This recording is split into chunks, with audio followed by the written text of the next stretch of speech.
Sunday, April 4th, Monday, April 5th. Bitcoin trying to rebound. If you watch my channel, you know I have this double line of support drawn on the bottom of the whole 2021 bull market run. It's not a bad little graphic to look at. I've explained it in the past. If you want to watch my last previous videos, you can do so. There's a link down in the description. But I'm going to try to keep this video shorter and not bore people. What we had was a little dumpage yesterday, April 3rd. In my last video, I said I was looking for Bitcoin to get back up in here. And then probably Monday, hopefully get back up on top and regain this line of support. I said it might be resistance for a couple of days, and that's kind of what it's turned into. We actually had 1, 2, 3, 4, 5, 6 or so hours closing above that bottom line. And then basically right on it, resistance, support, resistance. And now it's fell below it again. Bitcoin could go down to 50,000. I don't think it's going to. Usually what happens over the weekend on Bitcoin is the action. I mean, it's just on the weekend, Bitcoin is just kind of weak. And it can kind of be swayed easily one way or the other. Our all-time high was on the weekend. And then Monday opened up and it fell straight down.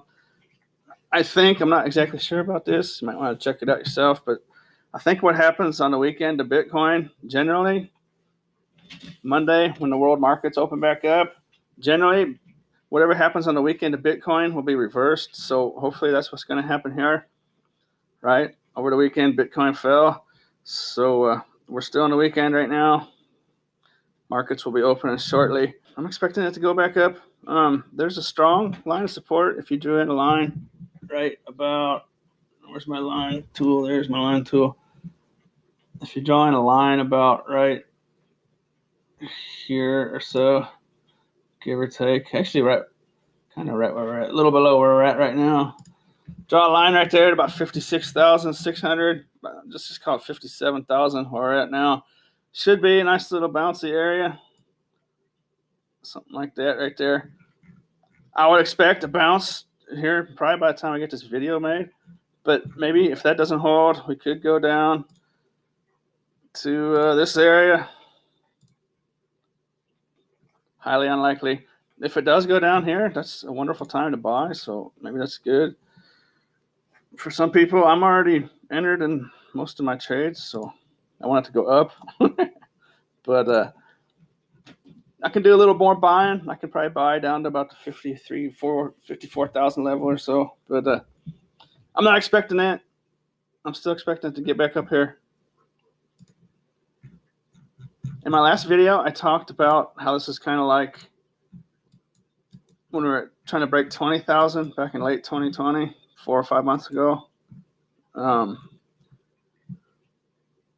Once we got up to the $20,000 ballpark, it took a full month of just dips and ups and downs to a full month for it to break out. And it's kind of the feeling I get now.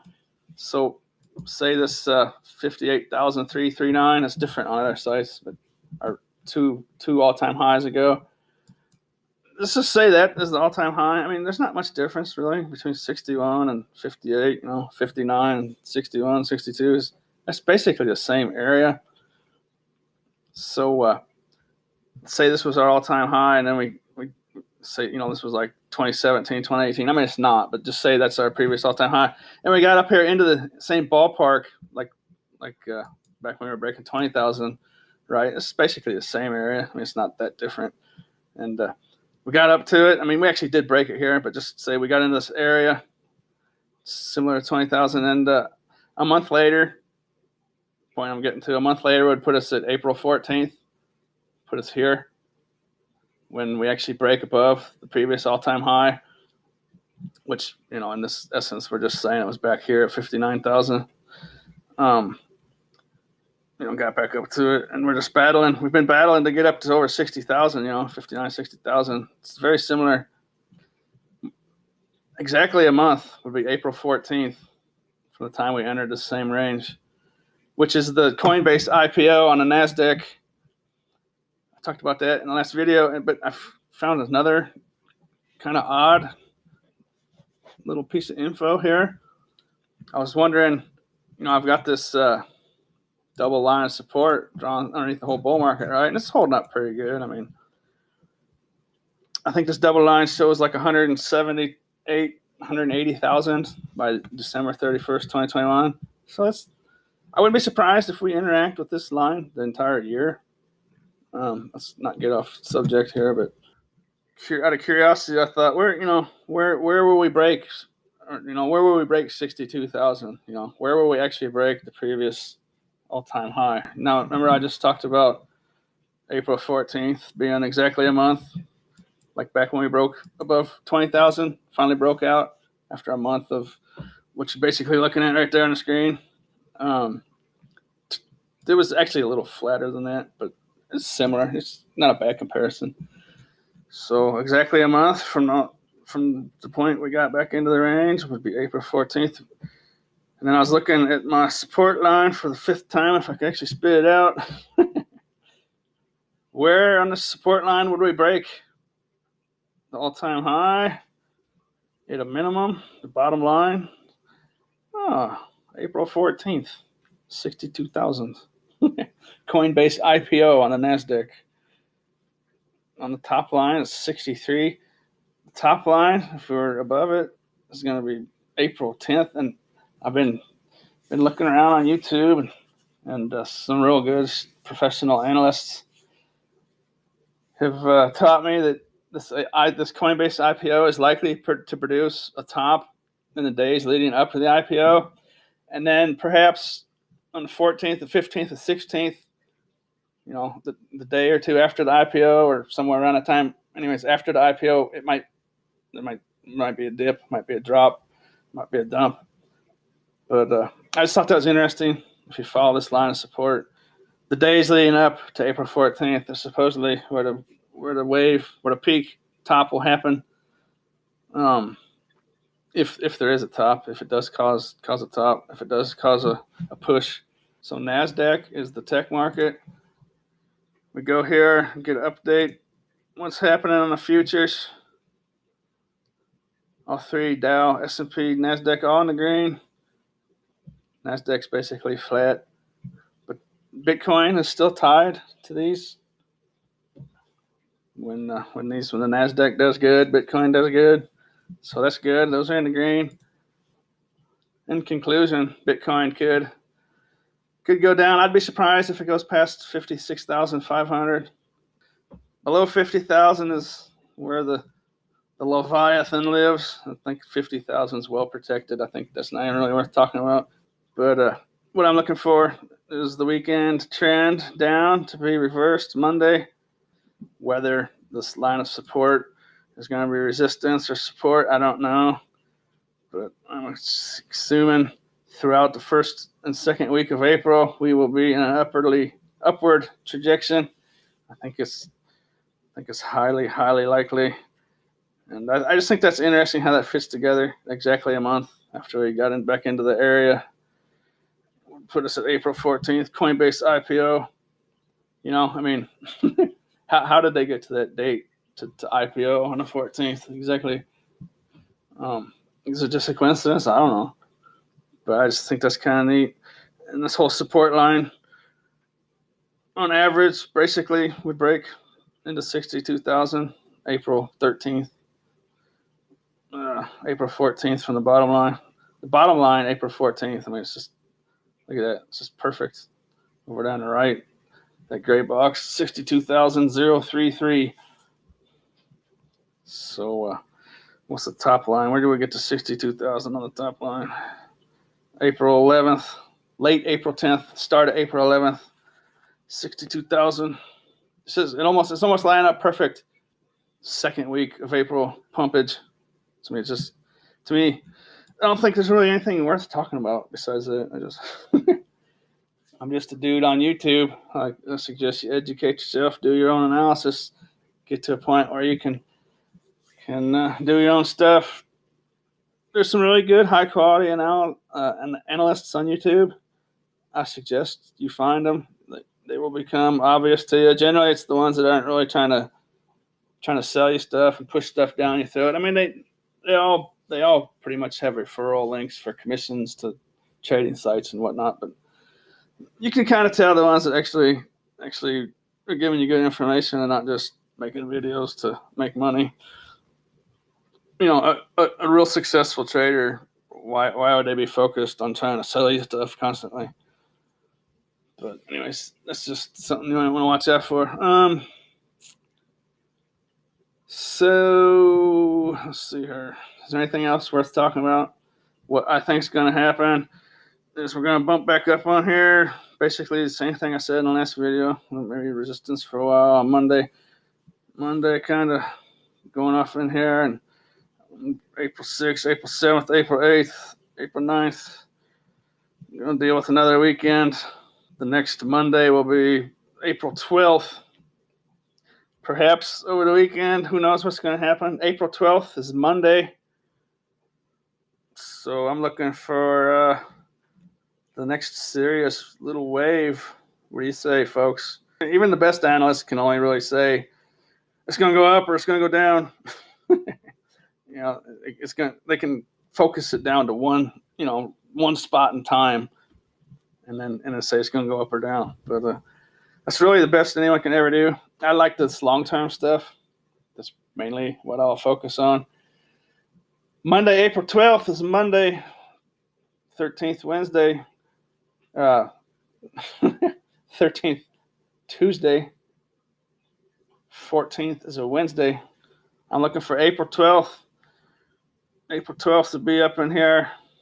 I guess I would suggest a new all-time high, April 12th. What do you think, folks?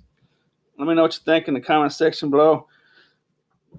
It's interesting. I don't know for sure how that Coinbase IPO is going to affect all this, but as long as the Nasdaq's green, and I wanted to point out one thing. Over here on Robinhood, they gave out some pretty good stories sometimes. One they put out earlier tonight, Dow futures jumped more than 100 points after blowout jobs report. So Robinhood puts out these stories. If you're on Robinhood, you got to watch out for the stories that these sites pump out, because some of them are just geared to influence your mind in ways you probably shouldn't be influenced. But a jobs report can't really be fake. You know, can't really sway your mind. I mean, a jobs report's a jobs report, and it's a good jobs report. So that should probably have some nice little effects on everything. All the big markets opening Monday, I would suspect. The Labor Department reported Friday that non-farm payrolls increased by 916,000 in March, the highest since August 2020. While unemployment rate fell to 6%, economists surveyed by Dow Jones were expecting an increase of 675 and a job rate of 6% and a jobless rate of 6%. So it's good news. You can't really fake good news. You can't fake bad news. Real news is real news. It's not a short seller trying to mess with your mind. It's not. You just gotta watch out for some stories, I guess is the main point. But anyways, what else is there to talk about? Nothing. Kind of boring. Bitcoin's good. Like my last video, I was talking about this maybe price suppression and manipulation. It's kind of bad, but there's also a good side to it. The longer Bitcoin goes like this, the longer it goes in time to the right, the slower.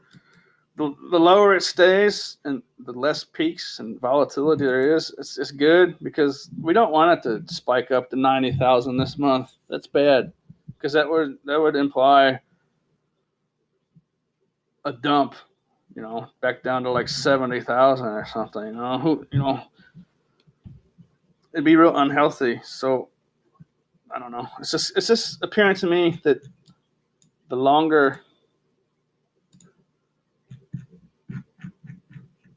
we go, the more healthy it will be. And just an assumption at this point, but it seems like the less volatile it is and the longer we go, I think that's how we get to a true super cycle. So if we spiked up to $700,000, I think that would cause a bear market. It's kind of seeming to me, just a gut feeling. It's kind of seeming like the longer we just kind of stay near the support line, 180,000 by the end of 2021 is where that line ends. I think that's how we get to a super cycle. The lower and more stable we stay. If we spike up to $1 million, just for easy math, spike up to $1 million and come back down to 100,000, that's how you get your 90% dump, and that's how you enter the next bear market, for perspective. So what if we only go up to 220,000 this year, and then we dump down to 100,000 or 70,000, 100,000, I don't know. It's going to be interesting. No one knows for sure. It's going to be interesting. Breaking 100,000 sometime in June. I think as the longer we stay on this line, I think that's where we get to a super cycle. Let me know in the comments section what you think. If we stay on this little support line, support and resistance for the rest of the year, is that how we get to our super cycle? $220,000 Bitcoin in September, falls back down to 150. Next year, maybe it goes down to 100. What do you think? Then we just kind of go up and down for a year or two? Or is it a true super cycle? We just go up to 220,000 this year and we just kind of correct down to 100, 180 or something? And we just go sideways for a couple of years around 200? Who knows? It just seems to me the way we get to a true super cycle would be just a nice, stable, healthy, mature Bitcoin market, right? Is that right? The retail frenzy, the retail froth, the retail, what do they call it? The euphoria. If we can avoid the retail euphoria stage, is that how we really get to a super cycle? Because without a blow off top, maybe there is no bear market. I don't know. It's going to be interesting. One thing's for sure, we are going to find out. I hope you enjoyed this video. As always, thanks for watching.